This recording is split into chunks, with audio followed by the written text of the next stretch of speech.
नाम कर्म के आश्रम का कारण और शुभ नाम कर्म के आश्रम के कारण क्या है? कौन बताएगा? बताओ सीताराम जी। अब देखिए, योगों की वक्रता और विसंवाद अशुभ नाम कर्म के आश्रम के कारण है। योगों की सरलता और अविसंवादी रहना ये शुभ नाम कर्म के आश्रम के कारण है। आप लोगों को कुछ समझ में आया कि नहीं आया? बोलो भैया, आया कि नहीं आया?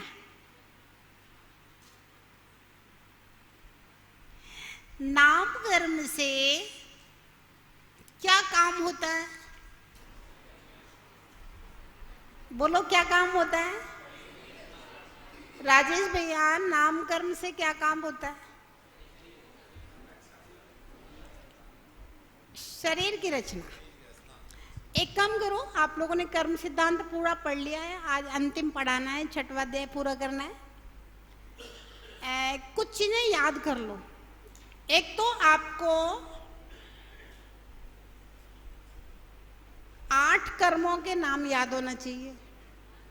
ज्ञानावरण, दर्शनावरण, वेदनी, मोहिनी, आयु, नाम, गोत्र, अंतराय। ठीक है ना? अब ये 8 कर्म क्या क्या करते हैं, आत्मा को क्या डिस्टर्ब करते हैं, इसको भी याद होना चाहिए। ज्ञानावरण कर्म ज्ञान ढकेगा, दर्शनावरण कर्म दर्शन ढकेगा, वेदनी कर्म इंद्रियों के सुख दुख का वेदन। ये ध्यान रखना, सुख दुख नहीं, इंद्रियों के सुख दुख का वेदन। शारीरिक और मानसिक सुख दुख का वेदन, ऐसे भी बोल सकते हैं। शारीरिक और मानसिक सुख दुख का वेदन वेदनी कर्म का काम है। मोहिनी कर्म का काम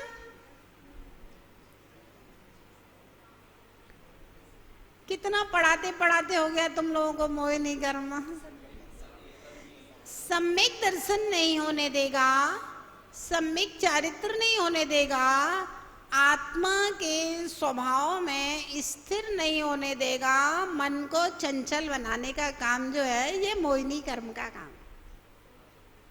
हाँ, सबसे बड़ा कर्म यही है।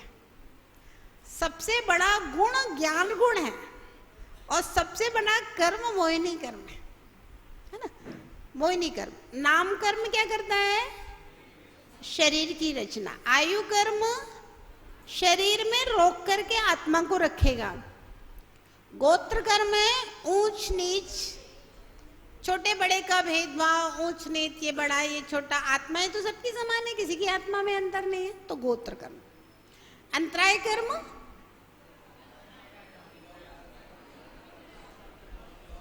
विघन करने वाला अंतराय कर्म होता है ना? तो ये 8 कर्म। तो नाम कर्म के आश्रम के कारण शुभ और अशुभ। अब देखिए आप, योगों की सरलता और अविसंवादी ये शुभ नाम कर्म का कारण है। योगों की कुटिलता और विसंवाद शुभ नाम कर्म के आश्रम का कारण, अशुभ नाम कर्म के आश्रम। तो इससे आपको कुछ समझ में आया कि नहीं आया? क्या समझ में आया?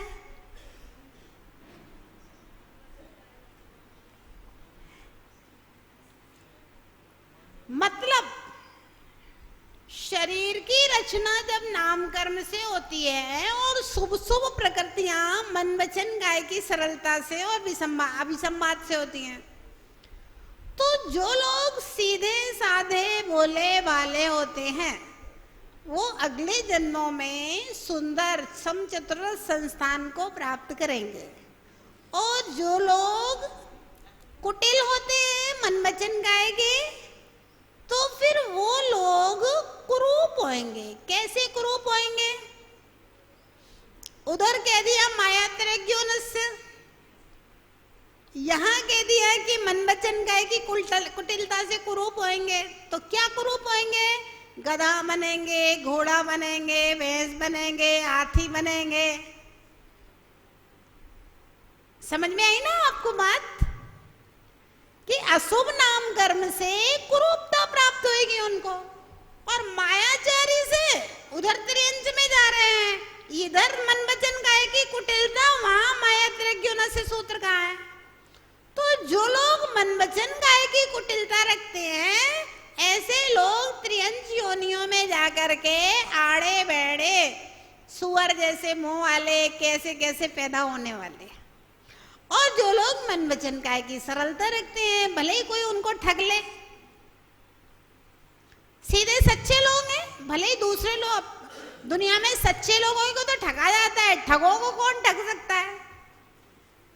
सांप सांप की चाल को जानता है ना?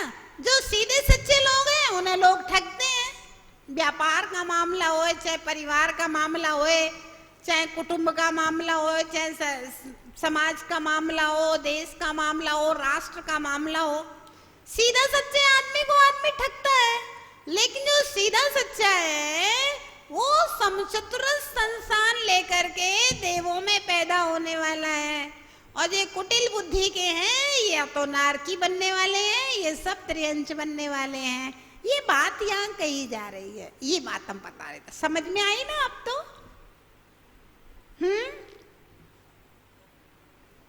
अपने आप को ज्यादा होशियार समझता है कुटिल व्यक्ति। चालाक आदमी अपने आप को बहुत जीनियस समझता है, लेकिन उसको ये नहीं मालूम कि कर्म हमसे ज्यादा चालाक है। कर्मों से चालाक कोई नहीं है, कर्म के सिस्टम एकदम फिक्स है, आप कर लो कितनी चालाकियां करना है। तीर्थंकर नाम कर्म के आश्रव के कारण दर्शन विशुद्धिर, विनय संपन्नता, शीलम व्रतेष्वनति चारो भीक्षण,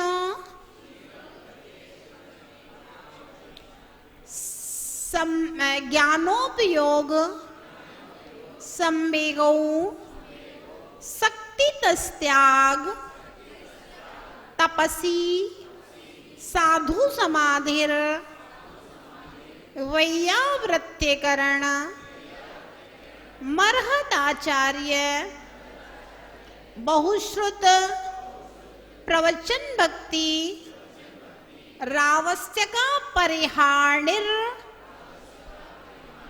मार्ग प्रभावना, प्रवचन वत्सलत्व,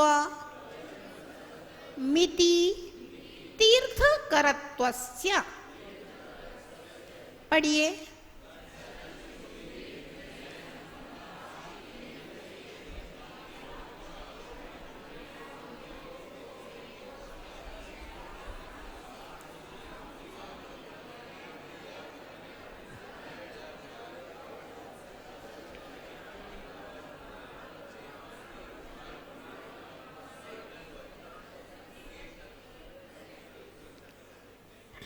अब देखिए, नाम कर्म की बात सामान्य से बोल दी, शुभ नाम कर्म और अशुभ नाम कर्म। नाम कर्म में कोई एक स्पेशल प्रगति भी है। कौन सी है? तीर्थंकर नाम कर्म। कौन सी है? तीर्थंकर नाम कर्म। तो तीर्थंकर नाम कर्म के आश्रव के कारण स्पेशल अलग से कहे हैं। कौन से कारण है?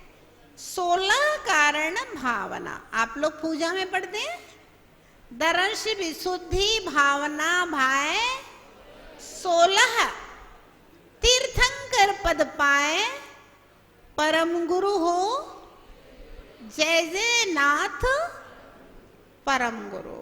बड़ी अच्छी पूजा लिखी है। किसने लिखी है? ध्यानत राय जी।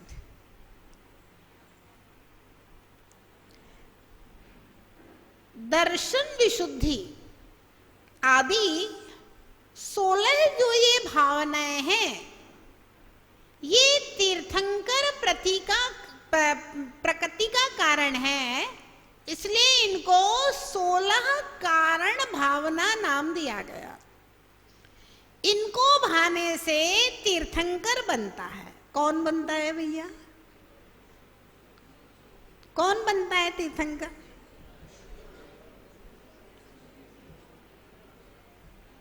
राजेश भैया, तीर्थंकर कौन बनता है?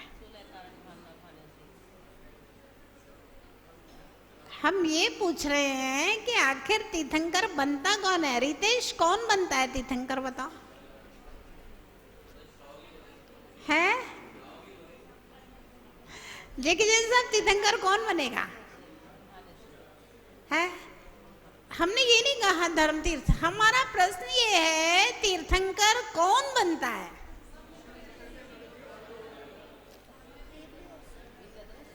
इंद्रचंद जी, कौन बनेगा तीर्थंकर?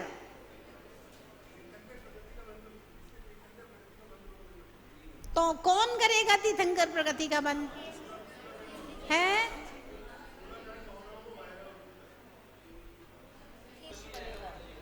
क्या?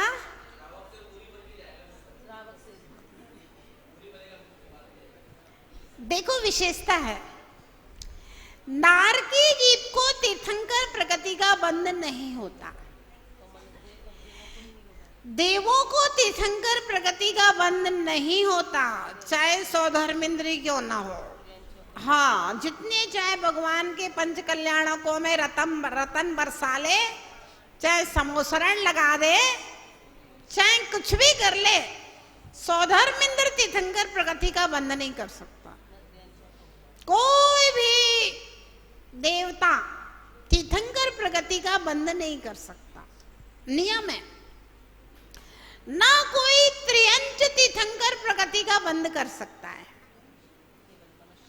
स्त्री भी तीर्थंकर प्रकृति का बंध नहीं कर सकती। कौन बचा अब दुनिया में?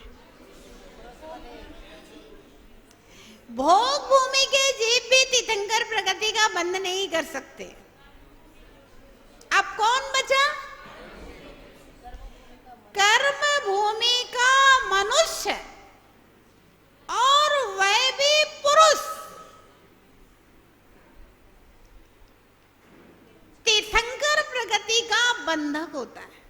अब बताओ, 84 लाख योनियों में जिस पर्याय को पाकर के आप तीर्थंकर प्रकृति का बंध कर सकते हैं, उस पर्याय को पाकर के अगर शराब की बोतल से हाथ लगाता है, तो मांस मच्छी से हाथ लगाता है, उस पर्याय को पाकर के, उस पर्याय को पाकर के गलत काम करता है, चोरी चकारी करता है, परस्त्री सेवन करता है, बेश्याओं के यहाँ पड़ा रहता है, तो भैया तूने तो अरहंतों के कुल में पैदा होकर के, सिद्धों के कुल में पैदा होकर के, पंच परमेष्टि के रूप को पाकर के,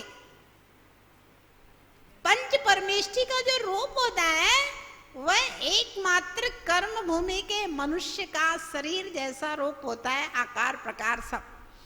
सिद्ध भगवान भी, अरहत भगवान भी, आचार्य उपाध्याय और साधुओं को तो हम देख ही रहे हैं,